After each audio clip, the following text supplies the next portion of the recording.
Quem vê hoje a beleza e riqueza cultural do México muito provavelmente não imagina que foi um local submetido à Inquisição Católica.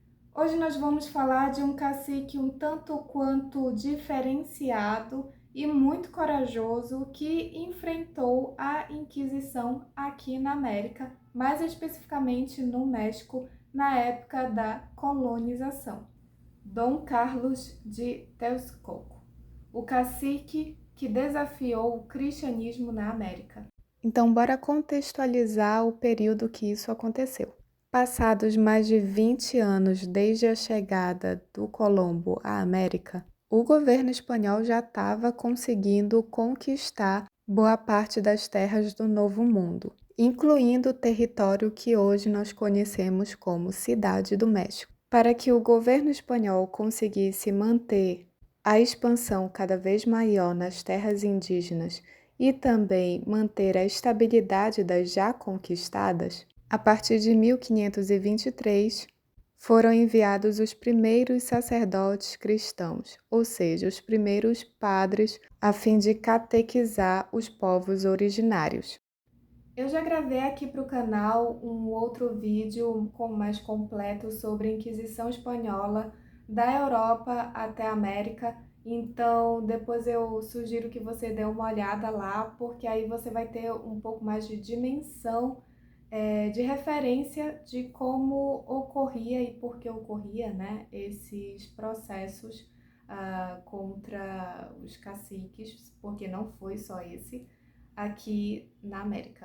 Enquanto na Europa já ocorria a segunda fase da Inquisição, no chamado Novo Mundo havia um conflito além do físico, um caráter espiritual, físico, governamental, político e de identidade.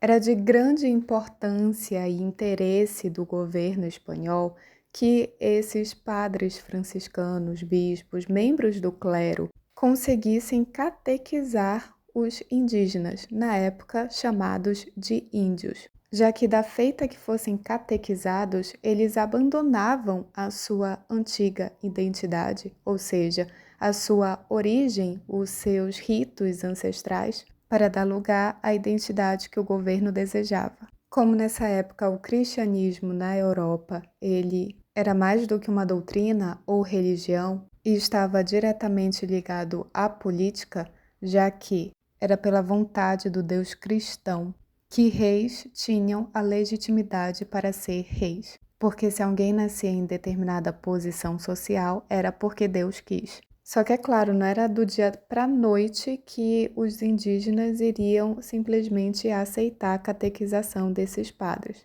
como se eles chegassem lá e tudo tivesse mudado. Os padres ofereciam o estudo da língua latina e também uma espécie de tratado de paz pela intercessão da Igreja. Logo, se tornar cristão era uma forma de obter a salvação em vida, no sentido de que a Igreja, como entidade, ela protegeria os indígenas dos abusos e, em determinado ponto, ela poderia garantir os direitos e certa classe social já existente, pré-colonização. É nesse cenário que um dos primeiros caciques a ser convertido ao cristianismo ganha um destaque. Dom Carlos Ometoxin era cacique de Texcoco. Ele frequentou o primeiro colégio franciscano Santa Cruz. Sua oratória, postura e vocabulário o faziam ser benquisto pelos padres professores. Porém, em 1539, Dom Carlos foi denunciado à Ordem dos Franciscanos. E quer saber o que é mais surpreendente nessa denúncia? Ela foi feita por um outro índio, um vizinho também já batizado, chamado Francisco. Vale ressaltar que nessa época, o México e os demais países colonizados ainda não tinham oficialmente um tribunal do Santo Ofício. Então, quando chegava alguma denúncia até os padres, eles tinham que dar o jeito deles e resolver se era ou não necessário instaurar um processo. Mas é claro que dentro da igreja existe uma hierarquia. Ainda que não tivesse passado por todos os ritos necessários, o México tinha um bispo, primeiro bispo oficial. E esse primeiro bispo foi o inquisidor do processo do Dom Carlos. E ele se chamava Juan de Zumárraga, um franciscano que já tinha experiência com tribunais do Santo Ofício. Em 1527, ele tinha feito parte da investigação de caça às bruxas na província basca. Mas apesar de fazerem tanta questão dele participar do tribunal, ele não acreditava que nenhuma das acusadas fosse de fato uma bruxa. Por ele, estava todo mundo tendo alucinação, pesadelo, por medo. Em dezembro do mesmo ano, ele se tornou o bispo do México sem ter sido consagrado, além de ter ganho o título de protetor dos índios. Lembra que o Dom Carlos ele frequentou o Colégio Santa Cruz? Pois é, o Juan foi um dos fundadores. Mas afinal, o porquê o cacique foi denunciado? Segundo o Francisco, vizinho de um povoado dele, teria conversado com Francisco e teria alertado para que ele e os demais índios não acreditassem em nada do que os padres ensinavam. Ele pedia principalmente para que se lembrasse dos ancestrais e dos antigos profetas, das origens de cada povoado, para que não permitisse que as memórias e a própria cultura fossem perdidas. Dom Carlos ainda teria deixado claro que os padres não eram maus, que eles apenas estavam cumprindo com o seu papel, com o seu trabalho em passar adiante a palavra do Senhor. Porém, segundo Francisco, essa não seria a única heresia. Dom Carlos, além de descredibilizar a fé cristã, cometia concubinato. Ou seja, ele mantinha relação com uma concubina, com uma mulher além da sua esposa. Um dos grandes problemas que os padres enfrentaram quando chegaram à América foi conseguir definir o que era considerado um casamento legítimo e o que não era.